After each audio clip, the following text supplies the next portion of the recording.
Drama serial मेरी बहुएं में फबीहा के साथ तो बहुत ही बुरा होने वाला है। फबीहा जो कि खुद ही इस चक्कर में थी कि पता नहीं उसकी प्रेगनेंसी कब होगी। जब से ईमान की ये खबर सुनी है, सब घर वालों ने ईमान को मुबारकबाद दी है सिवाय फबीहा के। ईमान भी ये बात महसूस कर लेती है कि शायद फबीहा को कोई बात बुरी लगी है जो उसने मुझे प्रेगनेंसी की मुबारकबाद भी नहीं दी।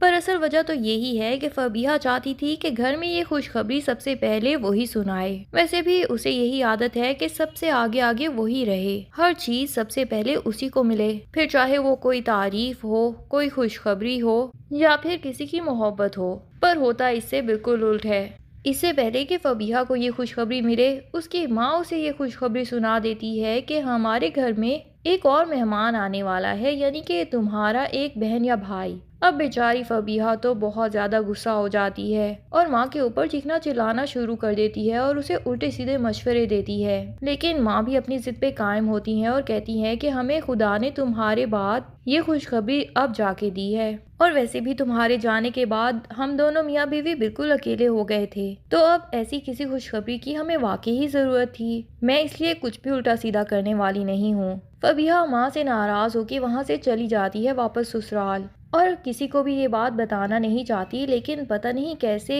फबीहा माँ से बात कर रही होगी शायद, और ईमान ये बात सुन लेती है और फिर बड़े ही मिर्च मसाले लगा के चस्के ले लेके महक भाभी को किचन में ये खबर सुना रही होती है। महक को तो एक धचका लगता है, और महक जो कि फबीहा को बिल्कुल पसंद नहीं करती, वो तो अब सोच लेती है कि फबीहा को हर एक बात पे चिढ़ाएगी। इधर डाइनिंग टेबल पे जब सब लोग खाना खा रहे होते हैं तो ईमान की अपने हस्बैंड से थोड़ी सी खड़पड़ हो रही होती है।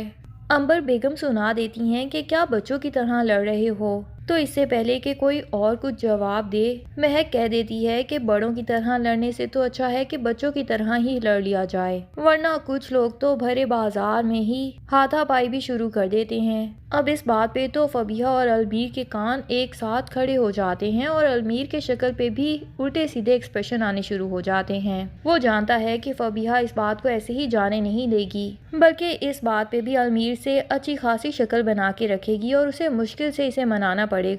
वैसे भी जब से फबीहा के बाप ने आसिफ साहब का कर्जा उतारने के लिए 40 लाख रुपए दिए हैं, तब से ही आसिफ साहब अपनी इस बहू की बेजा हिमायत करने लगे हैं और अलमीर से भी कहते हैं कि मैं तुमसे कोई भी शिकायत सुनना नहीं चाहता, जैसे फबीहा चाहती है बिल्कुल वैसा ही करना होगा। अभी तो घर की बाकी बहुएं ये बात महसूस नहीं कर रही, लेकिन जल्द ही वो ससुर की ये बेजा हिमायत फबीहा के लिए लाजमी पहचान जाएंगी और तब भी लाजमी मसले भी पैदा होंगे। फिलहाल तो अलमीर ये बात जाके महक भाभी से कहेगा कि उसे ऐसी बात नहीं करना चाहिए थी, और फिर यकीनन आर्यान भी बीच में आ जाएगा और छोटे भाई को समझाएगा कि तुम्हें अपनी बीवी को कुछ समझाना चाहिए। तुम उसे हमेशा बहुत ज़्यादा ढील देते हो, जिसकी वजह से वो ढिठाई से कुछ भी हरकतें कर रही है, और इस तरह दोनों भाइयों के दरमियान में बहुत शदीद लड़ाई होने वाली है।